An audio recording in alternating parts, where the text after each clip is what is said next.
Merong bang kasunduan? Diri Kasi matubag I believe ni before previously Duterte no, sinasabi nila wala dininay kung nila yung sa unsay yung issue na kasunduan yan. So ug nanay na it would una be better and the right sawa person to pa ask siya the mapresidente. question and answer it is Madungog ninyo Pangulo. kung Yun lang po. unsa ang iyang So, makita kita, suntukin kita. tubag may Buang tungod ka. sa istorya ni China. Erwin Tulfo. I know President Xi Jinping. Video. Una nakita namin, sinabi ko na kaagad na about our resources dyan sa West Philippine Sea. At sabi ko, alam ko na may dalawang taong maingay. Sabi nga ni Xi Jinping na, alam namin, yun yung nagdalawang si Albert pati si Carpio ang nagregalo sa amin yung mga islands mo eh.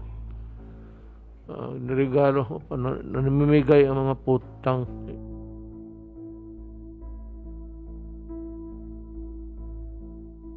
Tapos you have the temerity to blame anybody for your, in diplomatic term, fupa. Tapos ako ang bintangan ninyo na it happened way back in year 2014.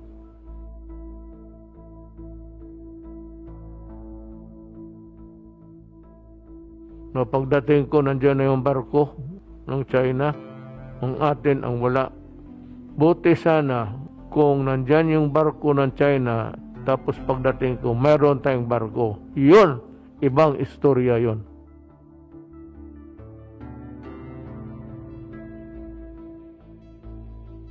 Alam mo ano talaga ang problema? Putang ina, wala kayong bayag. Yan ang totoo.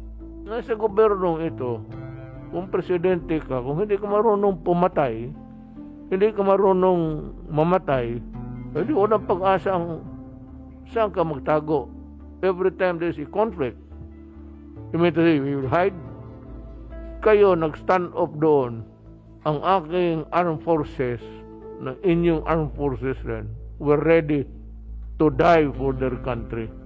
Kayo yung mga walang bayag sa opisina, puro papel ang hinahawakan. Ngayon pagdating ko, nandyan na yung barko, yung mga ulol, yung dalawa. Ako na ang pagbibintangan kasi I am not asserting enough. Puro matay abogado siguro. What would be the best evidence really to fight for and die for? If you have a piece of paper and say, I'm going to die, I'm going to fight for my life, for my property, and for my happiness, ipag-away ko to. Bakit hindi nyo ginawa kayong mga putang ina ninyo? Huwag ninyo i-cut yan.